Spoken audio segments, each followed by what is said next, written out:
Welcome to GK with Ritesh YouTube channel. आज हम देखेंगे यूथ कंपटीशन टाइम्स बुक में से रेलवे के प्रीवियस ईयर के जीके क्वेश्चंस। ये सभी क्वेश्चन रेलवे के प्रीवियस ईयर के जीके क्वेश्चंस हैं। आज का फर्स्ट क्वेश्चन, भारत की आज़ादी की लड़ाई के दौरान करो या मरो का नारा किसने दिया? इसका जो सही आंसर है वो ऑप्शन नंबर सी, महात्मा गांधी ने। भारत की आज़ादी की लड़ाई के दौरान करो या मरो का नारा महात्मा गांधी ने दिया। भारतीय स्वतंत्रता संघर्ष के दौरान करो या मरो का नारा महात्मा गांधी ने दिया था। 8 अगस्त 1942 को भारत छोड़ो प्रस्ताव पारित किया था, जिसमें करो या मरो का नारा दिया गया था, जिसका मतलब या तो भारत को आज़ाद कराएंगे या आज़ादी के प्रयास में दिवंगत होंगे। नेक्स्ट क्वेश्चन, करो या मरो का नारा निम्न में से किस आंदोलन से संबंधित है? इसका जो सही आंसर है वो ऑप्शन नंबर सी, इसका जो सही आंसर है वो ऑप्शन नंबर डी, भारत छोड़ो आंदोलन से। करो या मरो का नारा भारत छोड़ो आंदोलन से संबंधित है। Next question, Bismarck of India किसे कहा जाता है? इसका जो सही आंसर है वो है ऑप्शन नंबर बी, वल्लभ भाई पटेल को। बिस्मार्क ऑफ इंडिया वल्लभ भाई पटेल को कहा जाता है। नेक्स्ट क्वेश्चन, ऐसे जियो जैसे कि यह आपका आखिरी दिन है, ऐसे सीखो कि आप हमेशा जीवित रहेंगे। यह शब्द किसके द्वारा कहे गए हैं? इसका जो सही आंसर है वो है option number A, Mahatma Gandhi द्वारा। ऐसे जियो जैसे कि यह आपका आखिरी दिन है, ऐसे सीखो कि आप हमेशा जीवित रहेंगे। यह शब्द महात्मा गांधी द्वारा कहे गए हैं। ऐसे जियो कि यह आपका आखिरी दिन है, ऐसे सीखो कि आप हमेशा जीवित रहेंगे। यह शब्द महात्मा गांधी के हैं। सूर्य की तरह चमकना चाहते हो तो सूर्य की तरह तपना सीखो, एपीजे अब्दुल कलाम ने कहा। दिल्ली चलो का नारा 1942 ईस्वी में सुभाष चंद्र बोस ने दिया। जय जवान जय किसान का नारा वर्ष 1965 में लाल बहादुर शास्त्री द्वारा दिया गया। नेक्स्ट क्वेश्चन, हम वह है जिसे हमारे विचारों ने बनाया है, इसलिए आप जो सोचते हैं उस पर ध्यान दें। शब्द गौण है। विचार रहते हैं वे दूर तक जाते हैं, ऐसा किसने कहा था? इसका जो सही आंसर है वह ऑप्शन नंबर सी, स्वामी विवेकानंद ने। हम वह है जिसे हमारे विचारों ने बनाया है, इसलिए आप जो सोचते हैं उस पर ध्यान दें। शब्द गौण है। विचार रहते हैं वे दूर तक जाते हैं, ऐसा स्वामी विवेकानंद ने कहा था। नेक्स्ट क्वेश्चन, सहिष्णुता के अभ्यास में उसका दुश्मन ही उसका सबसे अच्छा शिक्षक होता है, यह शब्द किसने कहे थे? इसका जो सही आंसर है वो option number D, Dalai Lama. सहिष्णुता के अभ्यास में उसका दुश्मन ही उसका सबसे अच्छा शिक्षक होता है, यह शब्द दलाई लामा ने कहे थे। नेक्स्ट क्वेश्चन, राष्ट्रीय युद्ध स्मारक का निर्माण करने का प्रस्ताव है, इसका जो सही आंसर है वह ऑप्शन नंबर सी, नई दिल्ली में। राष्ट्रीय युद्ध स्मारक का निर्माण करने का प्रस्ताव नई दिल्ली में है। राष्ट्रीय युद्ध स्मारक नई दिल्ली स्थित इंडिया गेट के समीप सी हेक्सागन में बनाया गया है। यह स्मारक मातृभूमि की रक्षा में प्राणों का बलिदान देने वाले सैनिकों के सम्मान में बनाया गया है। नेक्स्ट क्वेश्चन, प्रसिद्ध पर्यटक आकर्षण विक्टोरिया मेमोरियल में है, इसका जो सही आंसर है वो है ऑप्शन नंबर बी, पश्चिम बंगाल में। प्रसिद्ध पर्यटक आकर्षण विक्टोरिया मेमोरियल पश्चिम बंगाल में है। नेक्स्ट क्वेश्चन, उस वास्तुकार का नाम बताइए जिसने नई दिल्ली को डिज़ाइन किया है। इसका जो सही आंसर है वो है option number B, sir Edwin Lutyens. Sir Edwin Lutyens ने नई दिल्ली को डिज़ाइन किया है।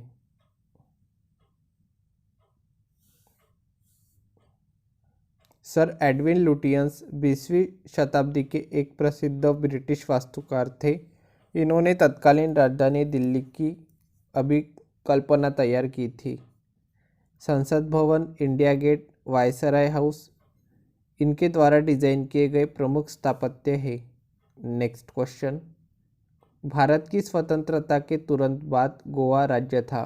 इसका जो सही आंसर है वो ऑप्शन नंबर बी, पुर्तगाली राज्य। भारत की स्वतंत्रता के तुरंत बाद गोवा पुर्तगाली राज्य था। भारत की स्वतंत्रता के तुरंत बाद गोवा पुर्तगाली राज्य था। पुर्तगालियों ने गोवा पर लगभग 450 साल तक शासन किया। 19 दिसंबर 1961 को भारतीय सेना ने ऑपरेशन विजय अभियान शुरू कर गोवा, दमन और दीव को पुर्तगालियों के शासन से मुक्त कराया था। सन 1987 ईस्वी से गोवा को राज्य का दर्जा मिला। गोवा मुक्ति दिवस प्रतिवर्ष 19 दिसंबर को मनाया जाता है। नेक्स्ट क्वेश्चन, 1971 युद्ध के दौरान शहीद होने वाले सैनिकों की याद में अमर जवान ज्योति इंडिया गेट के पास जलती है। इसका जो सही आंसर है वो ऑप्शन नंबर सी, भारत पाक। 1971 भारत पाक युद्ध के दौरान शहीद होने वाले सैनिकों की याद में अमर जवान ज्योति इंडिया गेट के पास जलती है। भारत पाक युद्ध 1971 ईस्वी के दौरान शहीद होने वाले सैनिकों की याद में अमर जवान ज्योति का निर्माण किया गया। पूर्व प्रधानमंत्री इंदिरा गांधी के नेतृत्व में भारत ने पाकिस्तान सरकार के निरंकुश शासन से पूर्वी पाकिस्तान, वर्तमान बांग्लादेश को स्वतंत्र कराया। नेक्स्ट क्वेश्चन, निम्न में से कौन से वर्ष भारत पाक युद्ध नहीं हुआ? इसका जो सही आंसर है वो ऑप्शन नंबर बी, 1962। वर्ष 1962 में भारत पाक युद्ध नहीं हुआ। 1962 में भारत पाक युद्ध नहीं हुआ था, बल्कि यह युद्ध भारत और चीन के बीच हुआ था। इस युद्ध में भारत को हार का सामना करना पड़ा। नेक्स्ट क्वेश्चन, 1971 से पहले भारत पाकिस्तान युद्ध किस वर्ष हुआ था? इसका जो सही आंसर है वो ऑप्शन नंबर डी, 1965 में। 1971 से पहले भारत पाकिस्तान युद्ध वर्ष 1965 में हुआ था। नेक्स्ट क्वेश्चन, किस भारत पाक युद्ध के बाद ताशकंद घोषणा हुई थी? इसका जो सही आंसर है वो option number B, 1965। 1965 Bharat Pak युद्ध के बाद ताशकंद घोषणा हुई थी। भारत पाक युद्ध 1965 ईस्वी के बाद ताशकंद समझौता हुआ। यह भारत और पाकिस्तान के बीच 11 जनवरी 1966 को हुआ। यह एक शांति समझौता था। यह समझौता भारत के प्रधानमंत्री लाल बहादुर शास्त्री तथा पाकिस्तान के प्रधानमंत्री अयूब खान की लंबी वार्ता के उपरांत 11 जनवरी 1966 को संपन्न हुआ। नेक्स्ट क्वेश्चन, पहला एंग्लो बर्मा युद्ध कब हुआ था? इसका जो सही आंसर है वो ऑप्शन नंबर सी, 1824 टू 1826। पहला एंग्लो बर्मा युद्ध 1824 टू 1826 में हुआ था। प्रथम आंग्ल बर्मा युद्ध 1824 से 1826 ईस्वी तक चला था। इस युद्ध का मुख्य कारण बर्मा राज्य की सीमाओं का ब्रिटिश साम्राज्य के आसपास तक फैल जाना था। इस युद्ध का अंत 1826 में यान्बू की संधि से हुआ। नेक्स्ट क्वेश्चन, बांग्लादेश को किस देश से स्वतंत्रता मिली? इसका जो सही आंसर है वो है ऑप्शन नंबर सी, पाकिस्तान से। बांग्लादेश को पाकिस्तान से स्वतंत्रता मिली। बांग्लादेश को पाकिस्तान से स्वतंत्रता मिली। 26 मार्च 1971 को बांग्लादेश की स्वतंत्रता की घोषणा की गई। नेक्स्ट क्वेश्चन, भारत पाकिस्तान कारगिल युद्ध का कोड नाम था। इसका जो सही आंसर है वो ऑप्शन नंबर बी, ऑपरेशन विजय। भारत पाकिस्तान कारगिल युद्ध का कोड नाम ऑपरेशन विजय था। भारत पाकिस्तान कारगिल युद्ध का कोड नाम ऑपरेशन विजय था। 26 जुलाई 1999 को भारत ने कारगिल युद्ध में विजय हासिल की थी। इस ऐतिहासिक दिन 26 जुलाई को प्रत्येक वर्ष विजय दिवस के रूप में मनाया जाता है। नेक्स्ट क्वेश्चन, कौन से साल बांग्लादेश एक स्वतंत्र संसदीय लोकतंत्र बना? इसका जो सही आंसर है वो है ऑप्शन नंबर बी, जनवरी 1972 में। जनवरी 1972 में बांग्लादेश एक स्वतंत्र संसदीय लोकतंत्र बना। 10 जनवरी 1972 ईस्वी को बांग्लादेश एक स्वतंत्र संसदीय लोकतंत्र घोषित किया गया, जबकि 26 मार्च 1971 को बांग्लादेश स्वतंत्र हुआ था। नेक्स्ट क्वेश्चन, भारत और पाकिस्तान के बीच युद्ध विराम रेखा को नियंत्रण रेखा LOC में कब परिवर्तित किया गया था?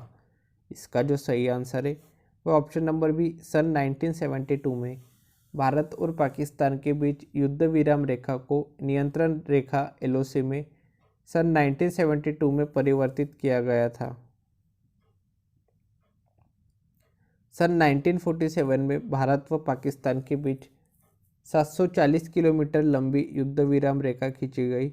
आगे चलकर 3 जुलाई 1972 को शिमला समझौते के बाद नियंत्रण रेखा LOC में परिवर्तित किया गया। नेक्स्ट क्वेश्चन, शिमला समझौता 1972 पर किनके द्वारा हस्ताक्षर किए गए थे? इसका जो सही आंसर है वो option number B, Indira Gandhi एवं जुल्फिकार अली भुट्टो द्वारा। शिमला समझौता 1972 शिमला एग्रीमेंट पर इंदिरा गांधी एवं जुल्फिकार अली भुट्टो द्वारा हस्ताक्षर किए गए थे। सन 1971 में भारत पाक युद्ध के बाद भारत के शिमला में एक संधि पर हस्ताक्षर हुए, इसे शिमला समझौता कहते हैं। इसमें भारत की तरफ से इंदिरा गांधी और पाकिस्तान की तरफ से जुल्फिकार अली भुट्टो शामिल थे। नेक्स्ट क्वेश्चन, 1946 में भारत में अंतरिम सरकार बनाने के लिए लॉर्ड वेवेल ने किसे आमंत्रित किया? इसका जो सही आंसर है वो ऑप्शन नंबर है, जवाहरलाल नेहरू को। 1946 में भारत में अंतरिम सरकार बनाने के लिए लॉर्ड वेवेल ने जवाहरलाल नेहरू को आमंत्रित किया। 2 सितंबर 1946 में भारत में अंतरिम सरकार बनाने के लिए लॉर्ड वेवेल ने जवाहरलाल नेहरू को आमंत्रित किया। इस अंतरिम सरकार में जवाहरलाल नेहरू के नेतृत्व में 12 सदस्य शामिल थे। लॉर्ड वेवेल के कहने पर 5 सदस्य मुस्लिम लीग से इसमें सम्मिलित हुए, तब सदस्यों की कुल संख्या 14 हुई। कांग्रेस के 3 लोगों ने इस्तीफा दिया। नेक्स्ट क्वेश्चन, ब्रिटिश की ग्रीष्मकालीन राजधानी थी? इसका जो सही आंसर है वो option number C, Shimla. Shimla British की ग्रीष्मकालीन राजधानी थी। शिमला हिमाचल प्रदेश की राजधानी है। 1864 ईस्वी में लॉर्ड विलियम बेंटिक ने शिमला को भारत में ब्रिटिश राज्य की ग्रीष्मकालीन राजधानी घोषित किया था। शिमला ठंडी जलवायु, सुरम्य प्राकृतिक दृश्यों, हिमाच्छादित पहाड़ियों, चीड़ और देवदार के जंगलों और शहरी भूदृश्यों के लिए विख्यात है। नेक्स्ट क्वेश्चन, खुदाई खिदमतगार आंदोलन का संस्थापक था और उसने 1947 में दृढ़ता से भारत और पाकिस्तान के विभाजन का विरोध किया था। इसका जो सही आंसर है वो option number C, Khan Abdul Ghaffar Khan. Khan Abdul Ghaffar Khan Khudai Khidmatgar आंदोलन के संस्थापक था और उसने 1947 में दृढ़ता से भारत और पाकिस्तान के विभाजन का विरोध किया था। खान अब्दुल गफ्फार खान खुदाई खिदमतगार आंदोलन के संस्थापक थे और इन्होंने 1947 में दृढ़ता से भारत और पाकिस्तान के विभाजन का विरोध किया था। ये सीमा प्रांत तथा बलूचिस्तान के एक महान राजनेता थे। इन्होंने स्वतंत्रता संग्राम में भाग लिया और अपनी कार्यनिष्ठा के कारण सीमांत गांधी तथा बादशाह खान के नाम से जाने जाते थे। इनका उद्देश्य संयुक्त, स्वतंत्र और धर्मनिरपेक्ष भारत था। नेक्स्ट क्वेश्चन, किस व्यक्ति को बादशाह खान के नाम से जाना जाता था? इसका जो सही आंसर है वो option number C, Khan Abdul Ghaffar Khan. Khan Abdul Ghaffar Khan को बादशाह खान के नाम से जाना जाता था। खान अब्दुल गफ्फार खान बलूचिस्तान के एक महान राजनेता थे। इन्होंने भारत के स्वतंत्रता संग्राम में भाग लिया और अपने कार्य और निष्ठा के कारण सरहदी गांधी, सीमांत गांधी, बच्चा खान तथा बादशाह खान के नाम से जाने जाते थे। नेक्स्ट क्वेश्चन, फ्रंटियर गांधी के नाम से किसे बुलाया जाता था? इसका जो सही आंसर है वो option number B, Khan Abdul Ghaffar Khan को। फ्रंटियर गांधी के नाम से खान अब्दुल गफ्फार खान को बुलाया जाता था। फ्रंटियर गांधी, सीमांत गांधी के नाम से खान अब्दुल गफ्फार खान को जाना जाता है। गांधी जी के कट्टर अनुयायी होने के कारण ही उनके अनुयायियों ने उन्हें यह नाम दिया। इन्हें बच्चा खान तथा बादशाह खान भी कहा जाता था। नेक्स्ट क्वेश्चन, सीमांत गांधी किसे कहा जाता है? इसका जो सही आंसर है वो option number C, Khan Abdul Ghaffar Khan को।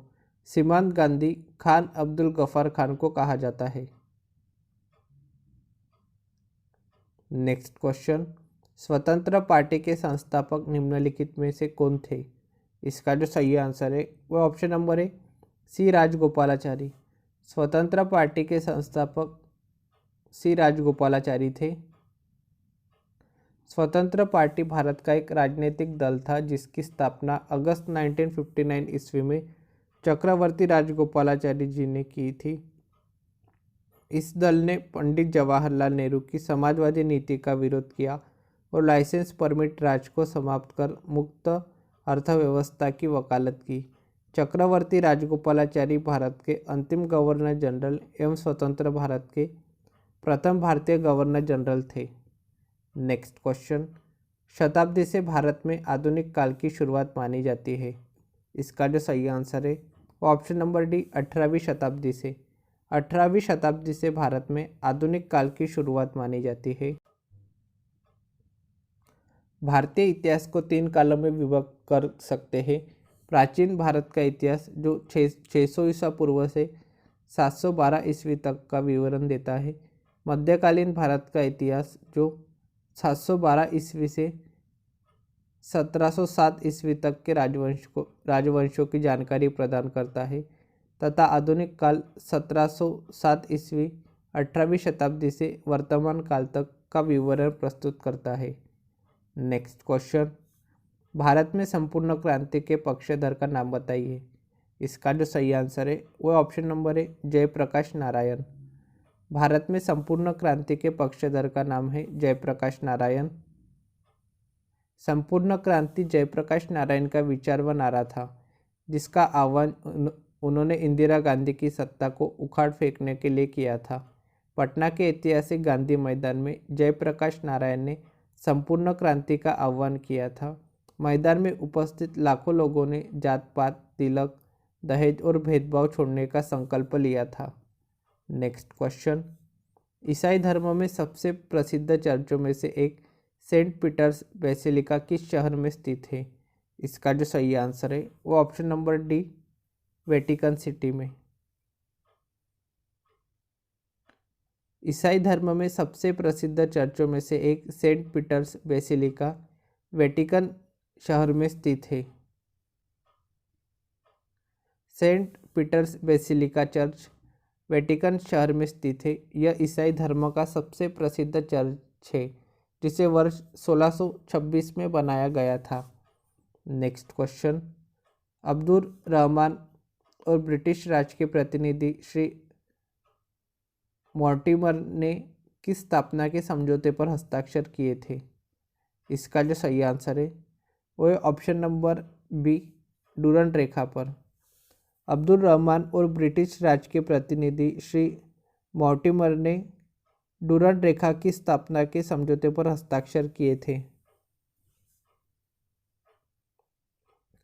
डूरंट रेखा अफगानिस्तान और पाकिस्तान के मध्य 2430 किलोमीटर अंतर्राष्ट्रीय सीमा रेखा है और इस रेखा का नाम सर मॉर्टिमर डुरंट के नाम पर रखा गया। रेडक्लिफ रेखा यह भारत और पाकिस्तान के मध्य सीमा निर्धारित करती है। इसका निर्माण 15 अगस्त 1947 को हुआ था। मैकमोहन रेखा यह भारत और चीन सीमा के मध्य खींची गई अंतर्राष्ट्रीय रेखा है। यह रेखा 1914 में खींची गई। नेक्स्ट क्वेश्चन, निम्नलिखित शहरों में से किसे प्राचीन समय में डेसिनगनाडु कहा जाता था? इसका जो सही आंसर है वो ऑप्शन नंबर है कोल्लम। कोल्लम को प्राचीन समय में डेसिनगनाडु कहा जाता था। कोल्लम शहर को प्राचीन समय में डेसिनगनाडु कहा जाता था। यह केरल में अरब सागर के तट पर अष्टमुदी झील के निकट बसा एक बंदरगाह नगर है। इब्न बतूता ने 14वीं शताब्दी में इसे भारत के 5 बड़े बंदरगाहों में शुमार किया था। इस शहर की स्थापना 9वीं शताब्दी में सीरिया के व्यापारी सफीर इसो ने की थी। नेक्स्ट क्वेश्चन, निम्नलिखित में से कौन सा विद्रोह ब्रिटिश शासकों द्वारा लगाए गए प्रतिबंधों के विरुद्ध नहीं था? इसका जो सही आंसर है वह ऑप्शन नंबर डी, नक्सलबारी विद्रोह। नक्सलबारी विद्रोह ब्रिटिश शासकों द्वारा लगाए गए प्रतिबंधों के विरुद्ध नहीं था। नक्सलबारी विद्रोह ब्रिटिश शासकों द्वारा लगाए गए प्रतिबंधों के विरुद्ध नहीं था। नक्सलबारी पश्चिम बंगाल के सिलीगुड़ी सब डिवीज़न का एक सबसे छोटा सा कस्बा है जहां 1967 में सशस्त्र क्रांति के विचार वाले नक्सलवादी आंदोलन का आरंभ हुआ। नेक्स्ट क्वेश्चन, 1866 में ईस्ट इंडिया संघ की स्थापना किसने की थी? इसका जो सही आंसर है वह ऑप्शन नंबर है दादाभाई नौरोजी ने। 1866 में ईस्ट इंडिया संघ की स्थापना दादाभाई नौरोजी ने की थी। ईस्ट इंडिया संघ की स्थापना ब्रिटेन में दादाभाई नौरोजी ने 1866 में की थी। नेक्स्ट क्वेश्चन, निम्नलिखित में से वह दार्शनिक प्रणाली कौन सी है जो केवल उसे मान्यता देती है जिसे वैज्ञानिक रूप से सत्यापित किया जा सकता है या जिसका तार्किक या गणितीय सत्यापन संभव है और इस तरह तत्वमीमांसा तथा अस्तित्ववाद को अस्वीकार करता है? इसका जो सही आंसर है ऑप्शन नंबर डी, निश्चयात्मकता। निश्चयात्मकता एक दार्शनिक प्रणाली है जो केवल उसे मान्यता देती है जिसे वैज्ञानिक रूप से सत्यापित किया जा सकता है या जिसका तार्किक या गणितीय सत्यापन संभव है और इस तरह तत्वमीमांसा तथा आस्तिकवाद को अस्वीकार करता है। नेक्स्ट है विश्व इतिहास के क्वेश्चंस। निम्नलिखित में से किस देश की स्थापना 1971 में हुई थी? इसका जो सही आंसर है वो ऑप्शन नंबर बी, बांग्लादेश की। बांग्लादेश की स्थापना 1971 में हुई थी। 16 दिसंबर 1971 को पश्चिम पाकिस्तान से अलग होकर पूर्वी पाकिस्तान वर्तमान बांग्लादेश एक स्वतंत्र देश बना। इसे मुक्ति संग्राम भी कहते हैं। शेख मुजीब उर रहमान को बांग्लादेश का राष्ट्रपिता एवं संस्थापक कहा जाता है तथा उन्हें बंग बंधु की उपाधि से नवाजा गया है। नेक्स्ट क्वेश्चन, शतवर्षीय युद्ध किन देशों के बीच लड़ा गया था? इसका जो सही आंसर है वह ऑप्शन नंबर डी, इंग्लैंड और फ्रांस। शतवर्षीय युद्ध इंग्लैंड और फ्रांस देशों के बीच लड़ा गया था। 100 शतवर्षीय से अधिक समय तक चलने वाला युद्ध 1337 टू 1453 ईस्वी इंग्लैंड और फ्रांस के बीच लड़ा गया। इस युद्ध में अंततः फ्रांस की जीत हुई। नेक्स्ट क्वेश्चन, बोस्टन चाय पार्टी किस वर्ष में हुई थी? इसका जो सही आंसर है वह ऑप्शन नंबर डी, 1773 में। बोस्टन चाय पार्टी वर्ष 1773 में हुई थी। अमेरिका स्वतंत्रता संग्राम का तात्कालिक कारण बोस्टन टी पार्टी की घटना थी। इस घटना का नायक सैमुअल एडम्स था। 16 दिसंबर 1773 ईस्वी को जब बोस्टन पर करयुक्त चाय के 3 जहाज़ों को ब्रिटेन को लौटाने से इनकार कर दिया गया तो उपनिवेशियों का एक समूह जहाज़ पर सवार हुआ और चाय की 340 पेटियों को बोस्टन हार्बर में फेंककर नष्ट कर दिया गया। यह घटना अमेरिकी इतिहास की एक प्रमुख घटना है। इस घटना को बोस्टन टी पार्टी कहते हैं। नेक्स्ट क्वेश्चन, किस देश को मुख्य रूप से कम्युनिस्ट माओवादी दलों द्वारा शासित किया जाता है? इसका जो सही आंसर है वो ऑप्शन नंबर बी, चीन। चीन देश को मुख्य रूप से कम्युनिस्ट माओवादी दलों द्वारा शासित किया जाता है। चीन मुख्यतः कम्युनिस्ट माओवादी दलों द्वारा शासित किया जाता है। चीन में राजनीतिक ढांचा इस प्रकार है कि सबसे ऊपर चीनी साम्यवादी दल, सेना और फिर सरकार का स्थान आता है। नेक्स्ट क्वेश्चन, वह क्रांतिकारी नेता कौन था जिसने क्यूबा में भूमि सुधार और साक्षरता में सुधार किया था? इसका जो सही आंसर है वो है option number D, Fidel Castro. Fidel Castro Cuba के एक राजनीतिज्ञ और क्यूबा क्रांति के प्राथमिक नेताओं में से एक थे, जो फरवरी 1959 से दिसंबर 1976 तक क्यूबा के प्रधानमंत्री और फिर क्यूबा की राज्य परिषद के अध्यक्ष रहे। इन्होंने अपने शासनकाल के दौरान क्यूबा में भूमि सुधार और साक्षरता में अहम योगदान दिया। नेक्स्ट क्वेश्चन, उस अमेरिकी नागरिक आंदोलन कार्यकर्ता का नाम क्या है जिन्होंने प्रसिद्ध भाषण आई हैव ए ड्रीम दिया था? इसका जो सही आंसर है वो option number B, Martin Luther King Junior. Martin Luther King Junior जिन्होंने प्रसिद्ध भाषण आई हैव ए ड्रीम दिया था। आई हैव ए ड्रीम एक सार्वजनिक भाषण है जो 28 अगस्त 1963 ईस्वी को वॉशिंगटन के जॉब्स और फ्रीडम मार्च के दौरान अमेरिकी नागरिक तथा आंदोलन कार्यकर्ता मार्टिन लूथर किंग जूनियर द्वारा दिया गया था। इसमें उन्होंने नागरिक और आर्थिक अधिकारों का आह्वान किया था। नेक्स्ट क्वेश्चन, अफीम युद्ध दो देशों के बीच लड़ा गया था। उन देशों में से एक चीन था, दूसरा देश कौन सा है? इसका जो सही आंसर है वो ऑप्शन नंबर ए, ब्रिटेन। अफीम युद्ध दो देशों के बीच लड़ा गया था। उन देशों में से एक चीन था, दूसरा देश ब्रिटेन था। अफीम युद्ध ब्रिटेन तथा चीन के मध्य 1839 टू 1842 ईस्वी में लड़ा गया था। यह युद्ध चीन के छिंग राजवंश और ब्रिटेन के बीच अफीम के व्यापार से संबंधित विवादों के कारण हुआ। नेक्स्ट क्वेश्चन, निम्नलिखित में से किसको आयरन चांसलर कहा जाता था? इसका जो सही आंसर है वो option number C, Otto von Bismarck. Otto von Bismarck को आयरन चांसलर कहा जाता था। अनेक जर्मन भाषी राज्यों का एकीकरण करके एक शक्तिशाली जर्मन साम्राज्य स्थापित करने वाले बिस्मार्क जर्मन साम्राज्य के प्रथम चांसलर बने। इन्हें ऑटो वॉन बिस्मार्क के नाम से भी जाना जाता है। बिस्मार्क की रियल पॉलिटिक और शक्तिशाली शासन की कूटनीति ने उन्हें आयरन चांसलर का उपनाम दिलवाया। नेक्स्ट क्वेश्चन, वाटरलू का युद्ध किस वर्ष लड़ा गया था? इसका जो सही आंसर है वो है ऑप्शन नंबर है, 1815 में। वाटरलू का युद्ध वर्ष 1815 में लड़ा गया था। वाटरलू का युद्ध 18 जून 1815 ईस्वी को बेल्जियम में स्थित वाटरलू नामक स्थान पर लड़ा गया था। यह युद्ध फ्रांसीसी सेना जिसका नेतृत्व नेपोलियन ने किया तथा अंग्रेजी सेना जिसका नेतृत्व ड्यूक ऑफ वेलिंगटन ने किया के मध्य हुआ था। इस युद्ध में नेपोलियन की पराजय हुई। नेपोलियन बोनापार्ट को बंदी बनाकर सेंट हेलेना द्वीप पर भेज दिया गया, जहां 1821 ईस्वी में उसकी मृत्यु हो गई।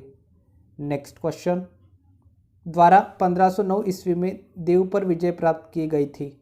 इसका जो सही आंसर है वो है ऑप्शन नंबर डी, पुर्तगालियों द्वारा। पुर्तगालियों द्वारा 1509 ईस्वी में दीव पर विजय प्राप्त की गई थी। भारत का प्रथम पुर्तगाली गवर्नर फ्रांसिस्को डी अल्मीडा 1505 से 1509 ईस्वी था तथा इसने ही ब्लू वाटर पॉलिसी चलाई। 1509 ईस्वी में अल्मीडा ने संयुक्त मुस्लिम नौसैनिक बेड़े गुजरात, मिस्र, तुर्की को पराजित कर दीव पर अधिकार कर लिया। नेक्स्ट क्वेश्चन, 1907 में को भूटान के वंशानुगत शासक के रूप में निर्वाचित किया गया था। उसे दिसंबर 17, 1907 को ताज पहनाया गया था और राज्य के प्रमुख एक ग्याल्पो ड्रैगन राजा के रूप में स्थापित किया गया था। इसका जो सही आंसर है वो ऑप्शन नंबर सी, उगेन वांगचुक। 1907 में उगेन वांगचुक को भूटान के वंशानुगत शासक के रूप में निर्वाचित किया गया था उसे दिसंबर 17, 1907 को ताज पहनाया गया था और राज्य के प्रमुख एक ग्याल्पो ड्रैगन राजा के रूप में स्थापित किया गया था। 1907 में वुगेन वांगचुक को भूटान के वंशानुगत शासक के रूप में निर्वाचित किया गया था। उसे दिसंबर 17, 1907 को ताज पहनाया गया था और राज्य के प्रमुख एक ग्याल्पो ड्रैगन राजा के रूप में स्थापित किया गया था। उन्होंने अपने जीवन काल में देश को एकजुट करने और लोगों का विश्वास हासिल करने के लिए प्रयास किए। नेक्स्ट क्वेश्चन, भूटान पर कूच बिहार के एक राजा संगल द्वीप द्वारा शासन या नियंत्रण कब किया गया था? इसका जो सही आंसर है वो ऑप्शन नंबर है 7वीं शताब्दी ईसा पूर्व के आसपास। भूटान पर कूच बिहार के एक राजा संगल द्वीप द्वारा शासन या नियंत्रण 7वीं शताब्दी ईसा पूर्व के आसपास किया गया था। नेक्स्ट क्वेश्चन, किस देश का स्वतंत्रता दिवस 4 जनवरी को मनाया जाता है? इसका जो सही आंसर है वो option number B Myanmar. Myanmar देश का स्वतंत्रता दिवस 4 जनवरी को मनाया जाता है। म्यांमार को ब्रह्मा अथवा पैगोडा का देश भी कहा जाता है। यह एक स्वतंत्र राष्ट्र है जो 1937 ईस्वी में पूर्व भारत का एक अंग था। 1824, 1826 तथा 1852 ईस्वी में आंग्ल बर्मा युद्ध हुए, जिसके फलस्वरूप म्यांमार को भारत में मिलाकर भारत का एक प्रांत बना लिया गया। 1937 ईस्वी में ब्रिटिश भारत से म्यांमार को पृथक कर दिया गया और द्वितीय विश्व युद्ध में जापान ने इस पर अपना आधिपत्य कर लिया। 1945 ईस्वी में मित्र राष्ट्रों की सहायता से म्यांमार का जापान से अधिग्रहण समाप्त किया गया। 4 जनवरी 1948 ईस्वी को म्यांमार स्वतंत्र हुआ और तब से प्रत्येक वर्ष 4 जनवरी को म्यांमार स्वतंत्रता दिवस के रूप में मनाता है। नेक्स्ट क्वेश्चन, बर्लिन की दीवार को किस वर्ष ध्वस्त किया गया था? इसका जो सही आंसर है वो ऑप्शन नंबर बी 1989 में। बर्लिन की दीवार को वर्ष 1989 में ध्वस्त किया गया था। बर्लिन की दीवार पश्चिमी बर्लिन और जर्मन लोकतांत्रिक गणराज्य के बीच एक अवरोध थी, जिसने 28 साल तक बर्लिन शहर को पूर्वी और पश्चिमी टुकड़ों में विभाजित करके रखा। इसका निर्माण 13 अगस्त 1961 को शुरू हुआ और 9 नवंबर 1989 में इसे तोड़ दिया गया। बर्लिन की दीवार अंदरूनी जर्मन सीमा का सबसे प्रमुख भाग थी और शीत युद्ध का प्रमुख प्रतीक थी। नेक्स्ट क्वेश्चन, 1337 से 1453 तक 100 वर्षों से भी अधिक समय तक किनके बीच युद्ध चलता रहा था? इसका जो सही आंसर है वो है ऑप्शन नंबर डी, इंग्लैंड और फ्रांस के बीच। 1337 से 1453 तक 100 वर्षों से भी अधिक समय तक इंग्लैंड और फ्रांस के बीच युद्ध चलता रहा था। नेक्स्ट क्वेश्चन, 2005 में अहिंसक क्रांतियों की जिस श्रृंखला ने जॉर्जिया, यूक्रेन, किर्गिस्तान एवं लेबनान में सरकारों को उखाड़ फेंका, इसका जो सही आंसर है वो है ऑप्शन नंबर सी, रंगीन क्रांति। रंग क्रांति या रंगीन क्रांति एक शब्द है जो व्यापक रूप से उन अहिंसक आंदोलनों के लिए प्रयुक्त किया गया जो विश्व के कई देशों में अलग अलग नामों से अलग अलग अवधियों में निरंकुश सरकारों को पलटने के उद्देश्य से चलाई गई थी। नेक्स्ट क्वेश्चन, द्वितीय विश्व युद्ध में दुश्मन की पनडुब्बियों को ट्रैक करने के लिए विकसित प्रौद्योगिकी कौन सी थी? इसका जो सही आंसर है वो ऑप्शन नंबर बी, सोनार। द्वितीय विश्व युद्ध में दुश्मन की पनडुब्बियों को ट्रैक करने के लिए विकसित प्रौद्योगिकी सोनार थी। द्वितीय विश्व युद्ध में दुश्मन की पनडुब्बियों को ट्रैक करने के लिए विकसित प्रौद्योगिकी सोनार थी। सोनार एक तकनीक है जो नौचालन जल के अंदर संचार करने तथा जल के अंदर या सतह पर वस्तुओं का पता लगाने के लिए ध्वनि संचरण का उपयोग करती है। अंग्रेजी का सोनार शब्द मूलतः साउंड नेविगेशन एंड रैंगिंग का संक्षिप्त रूप है। नेक्स्ट क्वेश्चन, वांगचुक वंश के कौन से राजा भूटान राज्य के वर्तमान अधिपति सम्राट है? इसका जो सही आंसर है वो option number C, Jigme Khesar Namgyel. Jigme Khesar Namgyel Wangchuck Bhutan के 5वें राजा एवं वांगचुक वंश के मुखिया है। वे किसी भी देश के सबसे कम उम्र के राष्ट्राध्यक्ष है। श्री केसर भूटान के राजा जिग्मे सिंधे वांगचुक एवं उनकी तीसरी पत्नी रानी असी के सबसे बड़े पुत्र है। नेक्स्ट क्वेश्चन, श्रीलंका तब सिलोन को किस वर्ष डोमिनियन ऑफ सिलोन के रूप में स्वतंत्रता प्रदान की गई थी? इसका जो सही आंसर है वह ऑप्शन नंबर है 1948। श्रीलंका को 1948 में डोमिनियन ऑफ सिलोन के रूप में स्वतंत्रता प्रदान की गई थी। 1972 में इसका नाम सिलोन के स्थान पर श्रीलंका कर दिया गया। यह एक समाजवादी जनतांत्रिक गणराज्य है। Next question, terracotta army terracotta की मूर्तियाँ का एक संग्रह किस देश के पहले सम्राट की सेनाओं को दर्शाता है? इसका जो सही आंसर है वो ऑप्शन नंबर है चीन। टेराकोटा आर्मी टेराकोटा की मूर्तियाँ का एक संग्रह चीन देश के पहले सम्राट की सेनाओं को दर्शाता है। टेराकोटा आर्मी टेराकोटा की मूर्तियों का एक संग्रह है जो चीन देश के पहले सम्राट की किन शी हुआंग की सेनाओं को दर्शाता है। टेराकोटा का रंग लाल और भूरा के बीच होता है। राजस्थान में टेराकोटा का मुख्य केंद्र मोलेला गांव है।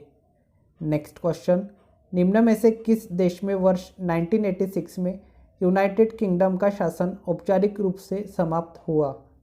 इसका जो सही आंसर है वह ऑप्शन नंबर है ऑस्ट्रेलिया। ऑस्ट्रेलिया देश में वर्ष 1986 में यूनाइटेड किंगडम का शासन औपचारिक रूप से समाप्त हुआ। नेक्स्ट क्वेश्चन, चीन की विशाल दीवार ग्रेट वॉल ऑफ चाइना के निर्माण का श्रेय किसे जाता है? इसका जो सही आंसर है वो है option number A queen she Huang. चीन की विशाल दीवार ग्रेट वॉल ऑफ चाइना के निर्माण का श्रेय क्वीन शी हुआंग को जाता है। चीन में उत्तरी आक्रमणकारियों से रक्षा हेतु 5वीं शताब्दी से 16वीं शताब्दी तक कई दीवारें बनी, जिन्हें मिलाकर चीन की दीवार कहा गया। चीन के प्रथम सम्राट क्वीन शी हुआंग द्वारा बनवाई गई दीवार सभी दीवारों में सबसे ज़्यादा प्रसिद्ध थी। यह दीवार मिंग वंश द्वारा बनवाई हुई वर्तमान दीवार के सुदूर उत्तम में बनी थी। अतः चीन की विशाल दीवार के निर्माण का श्रेय क्वीन शी हुआंग को ही जाता है। नेक्स्ट क्वेश्चन, श्रीलंका को वर्ष में आज़ादी मिली थी? इसका जो सही आंसर है वह ऑप्शन नंबर बी 1948 में। श्रीलंका को वर्ष 1948 में आज़ादी मिली थी। श्रीलंका का स्वतंत्रता आंदोलन एक शांतिपूर्ण राजनीतिक आंदोलन था जिसका उद्देश्य ब्रिटिश साम्राज्य से स्वतंत्रता और स्वशासन प्राप्त करना था। 4 फरवरी 1948 को सिलोन श्रीलंका को डोमिनियन के रूप में स्वतंत्रता दी गई। नेक्स्ट क्वेश्चन, अफगानिस्तान पर द्वारा विजय हासिल करने के बाद वह अकेमेनिड साम्राज्य अंतर्गत आता है। इसका जो सही आंसर है वह ऑप्शन नंबर है पर्शिया के डेरियस प्रथम द्वारा। अफगानिस्तान पर पर्शिया के डेरियस प्रथम द्वारा विजय हासिल करने के बाद वह अकेमेनिड साम्राज्य अंतर्गत आता है। ईरान के हकमनी शासक डेरियस प्रथम ने 516 ईसा पूर्व में पश्चिमोत्तर भारत में पंजाब सिंधु नदी के पश्चिम के क्षेत्र और सिंध को जीतकर अपने साम्राज्य में मिला लिया। यह क्षेत्र फारस ईरान का 20वां प्रांत बन गया। इस साम्राज्य में कुल मिलाकर 28 प्रांत थे। डेरियस प्रथम को भारतीय साहित्य में दारा प्रथम कहा गया है। नेक्स्ट क्वेश्चन, 1971 में स्वतंत्रता की घोषणा के बाद बांग्लादेश के प्रथम प्रधानमंत्री का नाम बताइए। इसका जो सही आंसर है वह option number B Sheikh Mujibur Rahman. Sheikh Mujibur Rahman को सामान्यतः बांग्लादेश का जनक कहा जाता है। वे अवामी लीग के अध्यक्ष थे। 1971 में स्वतंत्रता की घोषणा के बाद बांग्लादेश के प्रथम प्रधानमंत्री शेख मुजीबुर रहमान थे। वे शेख मुजीब के नाम से भी प्रसिद्ध थे। उन्हें बंगबंधु की पदवी से सम्मानित किया गया। नेक्स्ट क्वेश्चन, महारानी एलिजाबेथ द्वितीय हाल ही में ब्रिटेन में सबसे लंबे समय तक राज सम्राट बन गई है। उन्होंने द्वारा निर्धारित रिकॉर्ड पास कर दिया था। इसका जो सही आंसर है वो ऑप्शन नंबर डी, महारानी विक्टोरिया द्वारा। महारानी एलिजाबेथ द्वितीय ब्रिटेन में सबसे लंबे समय तक राज सम्राट बन गई है। 9 सितंबर 2015 को उन्होंने अपनी परदादी महारानी विक्टोरिया के सबसे लंबे शासनकाल के कीर्तिमान को तोड़ दिया। वह ब्रिटेन पर सर्वाधिक समय तक शासन करने वाली पहली साम्राज्ञी बन गई। नेक्स्ट क्वेश्चन, विश्व की प्रजातंत्रवादी डेमोक्रेटिक देशों में किस देश का संविधान सर्वाधिक लंबा और बहुत विस्तृत है? इसका जो सही आंसर है वो है ऑप्शन नंबर डी, भारत। विश्व की प्रजातंत्रवादी डेमोक्रेटिक देशों में भारत देश का संविधान सर्वाधिक लंबा और बहुत विस्तृत है। विश्व की प्रजातंत्रवादी देशों में सर्वाधिक लंबा तथा विस्तृत संविधान भारत का है, जबकि विश्व का पहला संविधान अलिखित ब्रिटेन का है तथा विश्व का पहला लिखित संविधान सबसे छोटा संविधान भी अमेरिका केवल 7 अनुच्छेद का है। नेक्स्ट क्वेश्चन, श्रीलंका में अधिकांशतः लोग किस धर्म का अनुसरण करते हैं? इसका जो सही आंसर है वो ऑप्शन नंबर सी, बौद्ध धर्म। श्रीलंका में अधिकांशतः लोग बौद्ध धर्म का अनुसरण करते हैं। श्रीलंका दक्षिण एशिया में हिंद महासागर के उत्तरी भाग में स्थित एक द्वीपीय देश है। इसकी राजधानी कोलंबो। यह एक बहुजातीय तथा बहुधार्मिक देश है। यहाँ के निवासियों में मुख्यतः बौद्ध धर्म 70.2%, हिंदू धर्म 12.6%, ईसाई धर्म 9.7% तथा मुस्लिम धर्म 7.4% के लोग रहते हैं। नेक्स्ट क्वेश्चन, फ्रांस की अंतिम रानी मैरी एंटोनेट का जन्म किस देश में हुआ था? इसका जो सही आंसर है वो है option number C, Austria. France की अंतिम रानी मैरी एंटोनेट का जन्म ऑस्ट्रिया देश में हुआ था। फ्रांस की अंतिम रानी मैरी एंटोनेट का जन्म 2 नवंबर 1755 ऑस्ट्रिया के वियना में हुआ था। उनका विवाह 1770 में फ्रांस के लुई 16वें के साथ हुआ। नेक्स्ट क्वेश्चन, फ्रीडम ट्रेल का 2.5 मील लंबा दर्रा है जो अमेरिकी क्रांति को बेहतर तरीके से दर्शाता है। आपको यह प्रसिद्ध और ऐतिहासिक मार्ग किस अमेरिकी शहर में मिलेगा? इसका जो सही आंसर है वो है ऑप्शन नंबर बी, बोस्टन शहर में। फ्रीडम ट्रेल एक 2.5 मील लंबा दर्रा है जो अमेरिकी क्रांति को बेहतर तरीके से दर्शाता है। आपको यह प्रसिद्ध और ऐतिहासिक मार्ग बोस्टन शहर में मिलेगा। नेक्स्ट क्वेश्चन, पॉल रेब्रे ब्रिटिशों के विरुद्ध अमेरिकी क्रांति में लड़ने वाले एक देशभक्त थे। उस शहर का नाम क्या है जहां वह रहते थे और जहां उनकी मृत्यु हुई? पॉल रेब्रे का घर अभी भी इस शहर में स्थित है। इसका जो सही आंसर है वो है option number B, Boston. Paul रेब्रे ब्रिटिशों के विरुद्ध अमेरिकी क्रांति में लड़ने वाले देशभक्त थे। पॉल रेब्रे बोस्टन शहर, Massachusetts, United states of America में रहते थे। बोस्टन शहर में ही उनकी मृत्यु 1818 में हुई। पॉल रेब्रे स्वर्णकार, नक्काशकार एवं नवीन उद्यमी भी थे। नेक्स्ट क्वेश्चन, स्वतंत्रता, समानता और बंधुता की प्रेरणा से ली गई? इसका जो सही आंसर है वो ऑप्शन नंबर सी, फ्रांसीसी क्रांति से। स्वतंत्रता, समानता और बंधुता की प्रेरणा फ्रांसीसी क्रांति से ली गई। फ्रांसीसी क्रांति 1789 ईस्वी में लुई 16वां के शासनकाल में हुई थी। यह क्रांति फ्रांस के इतिहास में राजनीतिक और सामाजिक उथल पुथल और आमूल परिवर्तन की अवधि थी। भारतीय संविधान के निर्माण के दौरान संविधान निर्माणकर्ता इस क्रांति से स्वतंत्रता, समानता और बंधुता की प्रेरणा फ्रांसीसी क्रांति से ही ली गई थी। नेक्स्ट क्वेश्चन, गुलनाबाद की लड़ाई महमूद होताकी के नेतृत्व में साल में लड़ी गई थी? इसका जो सही आंसर है वो ऑप्शन नंबर बी, 1722 में। गुलनाबाद की लड़ाई महमूद होताकी के नेतृत्व में 1722 साल में लड़ी गई थी। गुलनाबाद की लड़ाई होतकी राजवंश और सैन्य साम्राज्य की सेना के बीच 1722 में लड़ी गई थी। इसने सफाविद राजवंश के अंतिम पतन को और पुख्ता किया। जो दशकों से घट रहा था। आज के लिए इतना ही, मिलते हैं नेक्स्ट वीडियो में। Thank you for watching.